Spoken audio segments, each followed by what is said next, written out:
गरीबदास जी कहते हैं हम देखा सो साच है और सकल प्रपंच, हम जो देख कर आए हमने आकर तुम्हें बताया ये सत्य है। और जो बकवास कर रहे हैं कि धरती पर स्वर्ग है, धरती पर नरक है, यहीं दुख है, यहीं सुख है, ये सब बकवाद है, ये प्रपंच है। तो ऐसे ही जैसे किसी को आप कहोगे अच्छा समय पर टोक मिल रहा है, अच्छी नौकरी है, बिजनेस है, तो उसका एक ही जवाब होगा फिर देखेंगे या फिर देखी जाएगी। अब फिर क्या देखेगा? जब गधा बनने के बाद फिर तो कुम्हार देखेगा। आपने तो अब देखना समय रहते, छोड़ बुराई कर भक्ति और सुधर लग भगवान के मार्ग पे। फिर क्या देखा जब गधा बन जाएगा? ये परमात्मा ने बताया। परमात्मा जिन्होंने देखा उन महापुरुषों ने बताया कि फिर पीछे तू पशुआ की जय गद्धा बैल बनाई, ये 56 भोग कहाँ मन बोरे, कहीं कुरड़े चरने जाई। सुखदेव ने 84 भुगती बना पजावे खरवो, और तेरी क्या बुनियाद प्राणी तू पंडा पंथ पकड़वो। मर्द गर्द में मिल गए वो रावण से रणधीर, कंस के सी चाणोर से वो हिरणा कुश बलबीर। तेरी क्या बुनियाद है तू जीव जन्म धर लेत, गरीबदास हरि नाम बिना तेरा खाली रह जा खेत। ये उन महापुरुषों ने बताया जिन्होंने भगवान को देखा कि मृत्यु के उपरांत तू गधा बनेगा और आहार भी कहीं और करके आओगा जंगल में। फिर पीछे तू पशुआ की जय कुरड़ी चरने जाई, और टूटी कमर पजावे चढ़े तेरा कागा मांस गलाई। पुण्यात्माओं, आज मनुष्य जीवन में क्योंकि विद्यार्थी को माता पिता सभी सुविधाएं देते हैं, स्वयं लूखी सूखी रोटी खाते, उसको अच्छा घी और सब कुछ व्यवस्था करके देते हैं, और कार्य से फ्री कर देते हैं कि बेटा बेटी तुम पढ़ो, शिक्षा ग्रहण करो। तो उस समय उन बच्चों को कोई कहे कि तुम्हें आगे दुख होगा, एक तो जवानी और दूसरे फिर खूब सुख सारा सुविधा प्राप्त, तो उनके उस समय कम समझ में आवे है। और जब वो समय वक्त निकल जाता हाथ में, जब उनको कस्सी हाथ में सिर पर टोकरी, तब समझ में आवे कहे नाश मंत्र नाश कर लिया अपने जीवन का, उसमें पढ़ लेता, थोड़ा सा कष्ट उस समय उठा लेता तो सदा सुखी रहता। अब हम मनुष्य जीवन में हैं तो हमारे यह जल्दी सी गले उतरती नहीं कि हम कुत्ते और गधे बन जाएंगे। जब हम मरेंगे तो फिर और क्या बनोगे?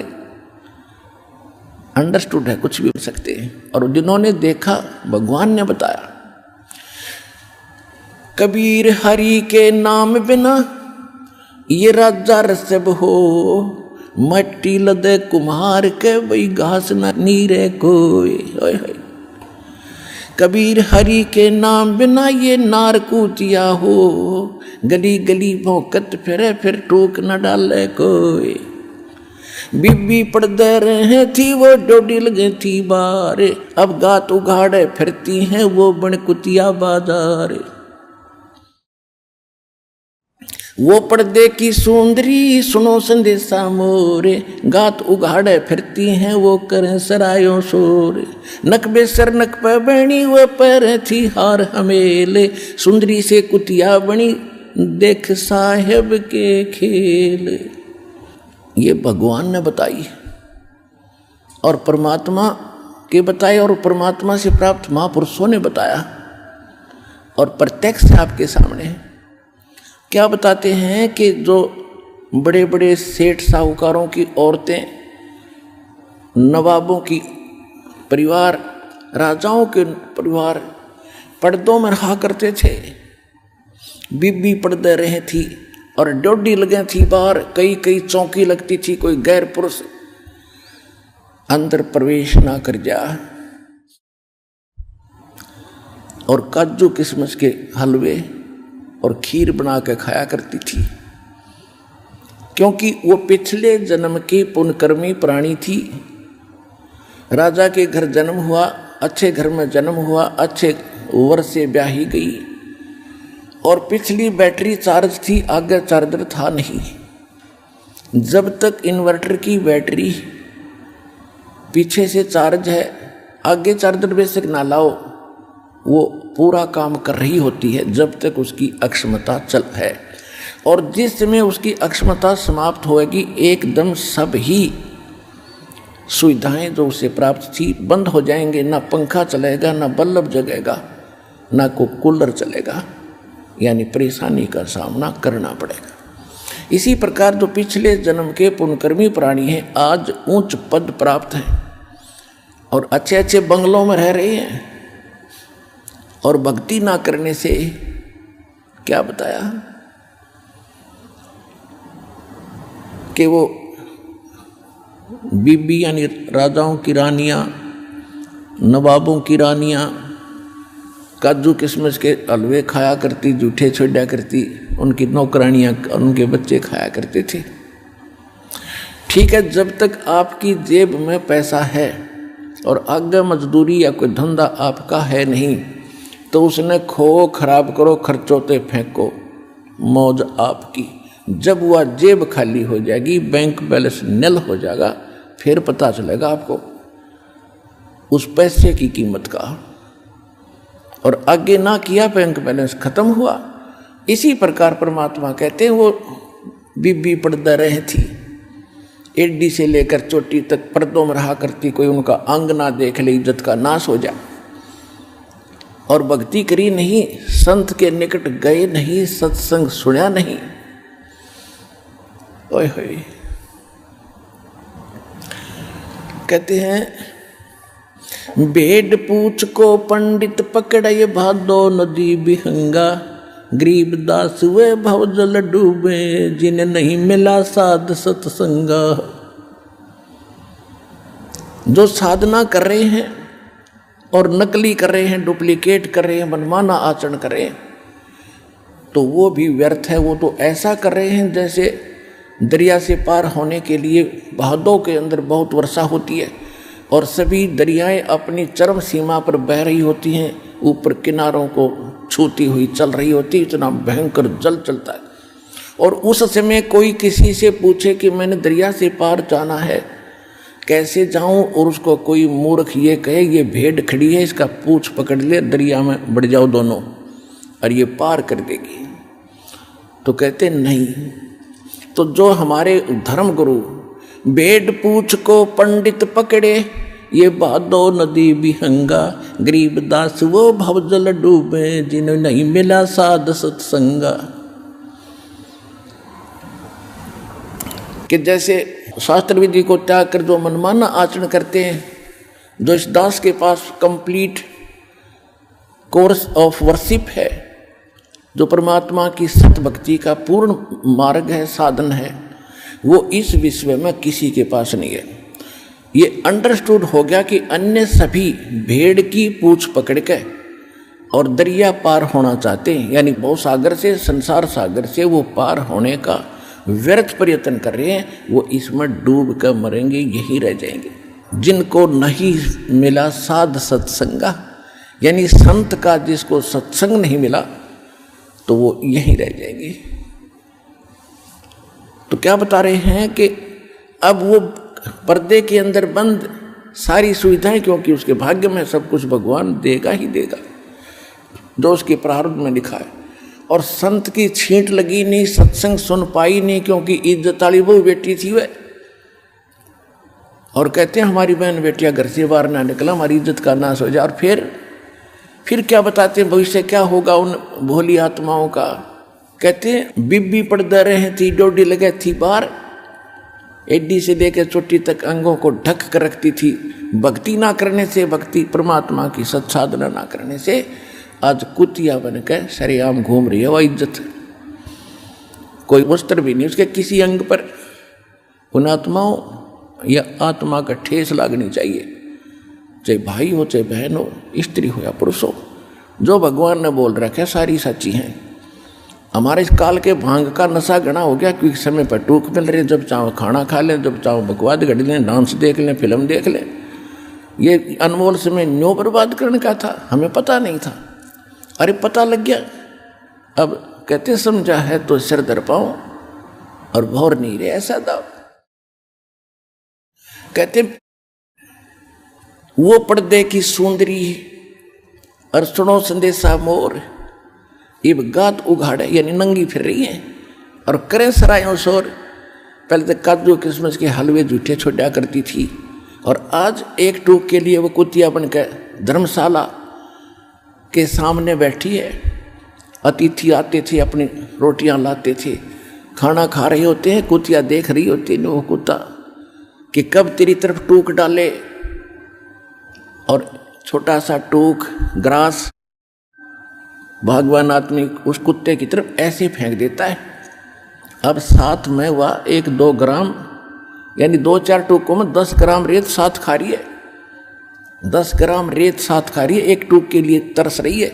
और जब खो दिया अनमोल जीवन साधना ना करने से, नक बेसर नक पे बनी और पैरें थी हार हमेल, 1-1 लाख के गहने और हार पहना करती थी। और कहते हो सुंदरी से आज कुतिया बन गई, सुन साहेब के खेल। तो पुण्यात्माओं, इन बातों से डर बनना चाहिए। और भयवन भक्ति होती नहीं, डर बनता है ज्ञान से, और ज्ञान होगा सत्संग से।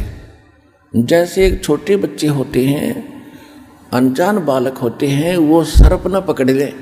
अगर कहीं खेल रहे हैं और सर्प आ जाए तो दौड़ के उसको पकड़ लेते हैं और उनको डस कर उसका जीवन नाश कर देता है। कहीं पर स्पार्किंग कर रहा तार नीचे टूटा गिरा हो, बच्चे उसको आतिशबाजी समझकर जाकर पकड़ लेते हैं और मर जाते हैं। और किसी बोतल में विष रखा हो, छोटे बच्चे उसको लगा कर पी जाते हैं। और जिसमें वो बड़े हो जाते हैं, उनको ज्ञान हो जाता है कि ये सर्प बड़ा भयंकर जानवर है, डस जैसे मृत्यु हो जाती है। बिजली का ज्ञान होता है कि इसको छू लिया तो मर जाएगा।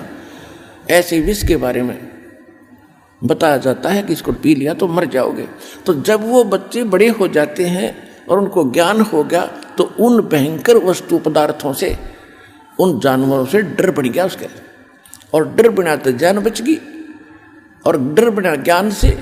तो इसी प्रकार जो हम गलतियां कर रहे हैं, कोई रिश्वत ले रहा है, कोई चोरी कर रहा है, कोई मिलावट करके धनी बनना चाहता है, कोई धोखेबाजी कर रहा है, कोई व्यापार में बकवाद कर रहा है,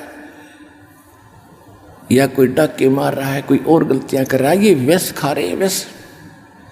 और जिसमें आपको ये ज्ञान होगा, परमात्मा की वाणी याद रहेगी, तुमने उस दरगाह का, भगवान का वो स्थान, वो महल नहीं देखा और धर्मराज के तिल तिल का लेखा, तो उस समय आपकी स्थिति ऐसी आ जाएगी जैसे व्यस रखा हो बोतल में।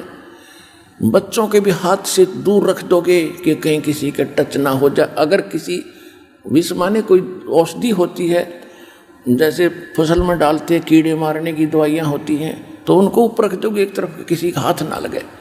और सर्प जब दिख जाए उस बालक ने, जब बड़ा हो जाता है तो दूर भागता है और उसे भी कहता है इधर ना जाना, सर्प है, डस जाएगा।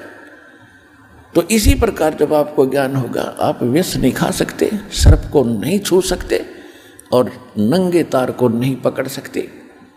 तो भक्ति ना करना, रिश्वत लेना, चोरी करना, मिलावट करना, झूठ बोलना, किसी की आत्मा दुखाना, यानी ये वो स्पार्किंग कर रहा तार पकड़ के तुल्य है या विष खाने के तुल्य है। और जब आपको ज्ञान होगा तो क्या स्थिति होगी? जैसे कर का जहर का रंग होरी हो, कहो कौन तिस खाव राम रंग होरी हो। यानी आपके जीवन में यदि आप खुशी ग्रहण करना चाहते हो भगवान से, राम रंग की होरी खेलना चाहते हो, तो जैसे कर का जहर का रंग होरी हो, कहो कौन तिस खाव राम रंग होरी हो। अब जहर का एक कण पड़ा हो, उसको खा सकता है? आपको पता है विष है, उस कण में भी नहीं खा सकते। उसको भी उठा कर कितने मिट्टी में दाबोगे या कितने ऐसी जगह डालोगे किसी का हाथ और के भी ना लग जाए। तो जब आपकी को ज्ञान होगा, सच्चाई से परिचित हो जाओगे, तो जो गलतियां आज आप खुश होकर और गर्व के साथ कर रहे हो, आपका हाथ सथिर हो जाएगा, आप आगे बढ़ नहीं सकोगे। ऐसे भक्त अब आ रहे हैं। एक भक्त कह रहा था जी मुझे 250 रुपये बड़े मिले और क्या करूं, कोई मिल नहीं रहा, तो मैंने दान पात्र में डाल दिए। देखो, एक और कह रहा था जी मैंने ऐसे ही 1100 रुपये मिले और दान पात्र में डाल दिए। और पहले क्या होता, देख काख में बाजो को देखना लेठाते ने और क्या कहता घुट्टी लावो उसका, क्या कि तोर बकवाद में बर्बाद करे, आप भी कर्म फोड़ो और दूसरे की। अब उसके दान में लगे तो उसका भाग जाएंगे, जिसके वो पड़े थे वो तो दान कर नहीं सके था क्योंकि उसको ज्ञान नहीं, आप पे भार नहीं पड़ा, उस भागवान आत्मा का पुण्य हो गया। छोटे छोटे बच्चे भी, एक उसकी माँ बता रही थी कि मेरा लड़का स्कूल से आता 3री कक्षा का, उसने 50 रुपये मिल गए और उसने पूछा कईयों से भी किसी के पैसे गिरे हों, बच्चों के तो थे ही नहीं किसी और के। वो घर ले आया तो उसकी माँ बोली बेटा क्या करेगा, दान पात्र में डालूंगा, मैं ना छेड़ो इन्हें, खाऊंगा ना, इसकी चीज़ ना खाऊं। तो पुण्यात्माओं, इस प्रकार जब हमारी धारणा बचपन से ही बनेगी।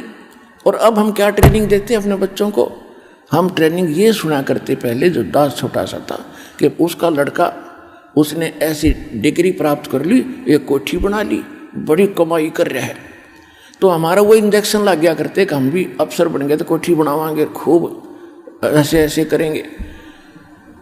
और फिर अब ये लगेंगे एंटीबायोटिक इस तत्व ज्ञान के, तो फिर हमारी आत्मा सिहर जाएगी, बुरा काम नहीं हो सकता। और दूसरी बात रही कि हम जो गलतियां करते थे या किसी चीज की हम लूट मचाना चाहते थे, 2 कारण थे। एक तो हमारी परंपराएं इतनी विशाल बन गई और वो हमारी मजबूरी बन गई। जैसे विवाह करते हैं बच्चों का, विशेषकर लड़की का, तो हमने इस परंपरा को इतना बिगाड़ लिया, बेटी दुश्मन बना ली और गर्भ में मारने लग गए। किस लिए कि ब्याह करना पड़ेगा, 2-3 लाख रुपये लगेंगे, और जिसके 2-3 कन्या होगी उसका तो मौत हो जाती थी। अब ये किस लिए हमने क्योंकि ये पैसे वाले जो मायाधारी मस्करे होते हैं, ये सब परंपराएं खराब करते हैं। और जो मीडियम साइज के और गरीब लोग हैं वो उनकी देखम देखा उसको करना पड़ता, उनकी मजबूरी हो जाती है। तो इस कारण से हमने सबसे पहले ये जो हमारी फैली हुई कुरीति और परंपरा है इसको खत्म करना पड़ेगा। बच्चों का संस्कार भगवान जोड़ता है और हमने उसमें बीच में जो हम अन्य ड्रामाबाजी करते, ये हमारी अपनी तरफ का एक एक्स्ट्रा वेजेंस है, ये व्यर्थ का खर्च है। जिस समय ब्रह्मा जी, विष्णु जी, शिव जी जो यहाँ के प्रधान हैं, जब इनका विवाह किया उस समय ना कोई बराती था, ना बाती था, ना कोई जलेबी लाडू तारनिया हलवाई था, ना कोई डीजे बजानिया था। दुर्गा ने ब्रह्मा जी से कहा बेटा यह सावित्री इसका नाम है, ये युवा लड़की तेरी पत्नी और तुम इसका पति, जा तुम्हारा संस्कार, अपना घर बसाओ। विष्णु को लक्ष्मी दे दी, जा बेटा है तेरी पत्नी, तू इसका पति और जाओ घर बसाओ। ऐसे शंकर जी को पार्वती देकर उनका चलते कर दिए। आज सारा संसार उन्हीं से बना है। और हम क्या ड्रामा करते, तो ये भूल कर नहीं करना, क्योंकि समाज बिगड़ा भी ऐसे ही है और सुधरे भी ऐसे का। जब हम चंद व्यक्ति आज दृढ़ होंगे, सभी दुखी आज इस परंपरा से, लेकिन मजबूरी बन गई, गांव में एक रिवाज बन गई, करना ही पड़ेगा। ना कोई बात हमने करना है, ना लेना है, ना देना है, क्योंकि इससे हमारे संस्कार बढ़ते चले जाते हैं। हमने संस्कार खत्म करने, और संस्कार खत्म किए बिना हम मोक्ष प्राप्ति नहीं कर सकते, नहीं तो फिर संस्कारवश फिर यहीं उलझे पड़जे रह जाएंगे। तो इससे एक तो हम हल्के होंगे, फिर हमने माया की जरूरत नहीं पड़ेगी, 2 रोटी का धंधा करेंगे, भक्ति करेंगे, शांत रहेंगे। ये तो एक प्लेटफार्म है, प्लेटफार्म, गाड़ी का इंतजार करेंगे, टिकट हमने ले रखी है और अपना जब गाड़ी आई चलिए भाई चलो अपना, क्योंकि हमारा मूल उद्देश्य यहाँ से जाने का रहेगा। तो पूरे विश्व ने इस बात को स्वीकार करना पड़ेगा। घड़ी बड़े मकानों की कति आवश्यकता नहीं, ठीक है आज कलयुग है, कोई व्हीकल की आवश्यकता है, भगवान आपको औरों से भी अच्छा देगा जब दृढ़ विश्वास से लगे रहोगे। और मकान आप सीमित बनाना, ज़्यादा बकवादों में प्लाट खरीदने में मत लगे रहना, यह भूल है आपके। ऐसे बहुत से प्रमाण हैं। एक भक्त बता रहा था कल परसों के, एक डॉक्टर था और उसके पास उसकी पत्नी भी डॉक्टर नहीं, बच्चे विदेश में पढ़ रहे। देख बिजली गिरनी हो जब ऐसे गिरती, अब माया की कमी नहीं, भगवान क्या ले रहा है, ऐसे करते थे। उन बच्चों ने ऐसा गलती कर दी, दोनों ने, भाई बहन ने ब्याह कर लिया विदेश में, क्यों वहाँ तो आग लगी पड़ी है, कोई शर्म लाज का काम में नहीं रह रहा। वो दोनों विष पी कर मर गए।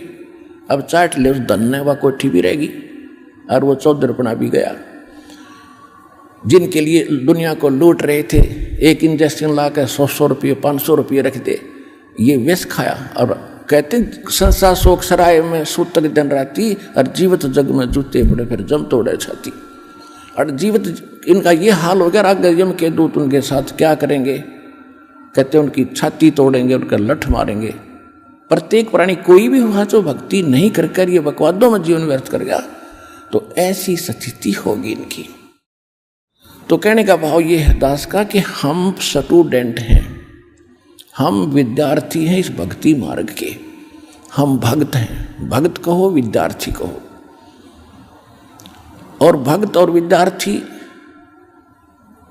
अपने उद्देश्य से भटक कर जो अन्य कार्य करता है, वो विद्यार्थी भटक चुका अपने मार्ग से। तो जो आज भक्ति नहीं कर रहे मनुष्य जीवन प्राप्त प्राणी, चाहे वो प्रधानमंत्री है, चाहे किसी देश का राष्ट्रपति है, चाहे कोई IAS IPS या कोई जज वकील इंजीनियर डॉक्टर है, या हमारे जैसा कोई गरीब व्यक्ति है, यदि वो भक्ति नहीं कर रहा है तो वो उस भटके हुए विद्यार्थी की तरह है जो आगे चलकर कितना पछतावेगा। अब क्या कहते हैं, सूक्ष्म वेद में परमात्मा ने क्या बताया है कि इस मन की एक ऐसी आदत है, इसको सच्ची बात कहे और इसके हित की कहे कति नहीं माने, और इसने बकवादों की बता दे कति खुश होकर लग जाएगा। अब जैसी राजनेताओं की रैलियां होती हैं, वहाँ पर क्या होता है कि ज़्यादा 2% व्यक्ति हैं जो उन राजनेताओं से लाभ उठाते हैं, और 98% धूल फांकते फिरते हैं, वो सूखी जय बोलते फिरते। और उनको न्यू कह दे चलो सत्संग में रहो, को ना क्या करेंगे, सत्संग में क्या ले रहे हैं। और उनको न्यू कह दे चलो रैली में चलेंगे, चलो जब झंडा उठा लेंगे, या कोई बात हुई। और फिर जैसे एक भक्त बता रहा था जी, मैं एक अपने मित्र को कह रहा था कि सत्संग है बरवाला चलोगे। वो कहने लगा भाई टाइम नहीं, अभी तो मैं फिर देखूंगा, आज मुझे टाइम नहीं है। वो कहने लगा कि रात का सत्संग सुनकर वापस आ जाओगे, मेरे पास व्हीकल है, अब चल और सत्संग सुनकर सुबह आपको आपके काम से पहले छोड़ दूंगा यहाँ पर। रात का सत्संग सुनाओगे, दर्शन करके आएंगे, दीक्षा ले लिए। बोला ना टाइम नहीं, ये टाइम नहीं, फिर देखूंगा फिर देखूंगा। कहने लगा कि मैं वहाँ खड़ा होगा, किसी दूसरे मित्र से बतलाने लग गया। इतने में कोई और व्यक्ति आ गया, मेरे से 10 कदम दूर गया था वो। उसने कहा अरे वहाँ उस गांव के अंदर एक रागनी कंपटीशन है, यानी ये गाने बजाने वालों का एक सम्मेलन था, रागनी कंपटीशन हरियाणा के अंदर से। उसने कहा कि उस गांव में वहाँ से 8 किलोमीटर 6-7 किलोमीटर वो रागनी कंपटीशन था। उसने जरा सा जिक्र किया था, अरे रागनी कंपटीशन है उस गांव में, सुना। तो वो जो मैं जिसको कह रहा था उन्होंने कहा था टाइम नहीं। वो पूछता उसे कौन से गांव में, कहाँ से है, कब होगा। उसने बता दिया, तो वहाँ पहुँच गया रागनी कंपटीशन सुन खातिर, और यहाँ ना आया। ये फूट रहे बाग हमारे। और जैसे कोई सोमवार का व्रत रखता है और उसको कोई स्वाभाविक व्यक्ति आम संसारिक जो उससे जैसा वो न्यू कह देना भाई शुक्रवार का व्रत और गुणा लाभ दे, वो तुरंत शुरू कर देता है। और कोई कुछ साल आसर जाता है चूरू जिले में और उसको कोई ये कह देना बालाजी जावे ना बस कमाल हो जा, और वैष्णो देवी चला जाओ तो बेड़ा पार हो जा, तो दोनों जगह जाएगा वो उसके कहने से। और यहाँ कोई नो कह दे भाई सतलोक आश्रम बरवाड़ा जिला हिसार में अनमोल ज्ञान की वर्षा होने लग रही है, सारे झंझट छूटे हैं और सही मार्ग मिल रहा है। वहाँ चलो भक्ति करो, और उसको समझाया जाए कि ये नहीं करना, वो नहीं करना, ना ये कोई, वाह भाई वाह, ये भी कोई काम है, ये कैसे छूटेंगी, ये तो हमारी पुरानी परंपराएं हैं।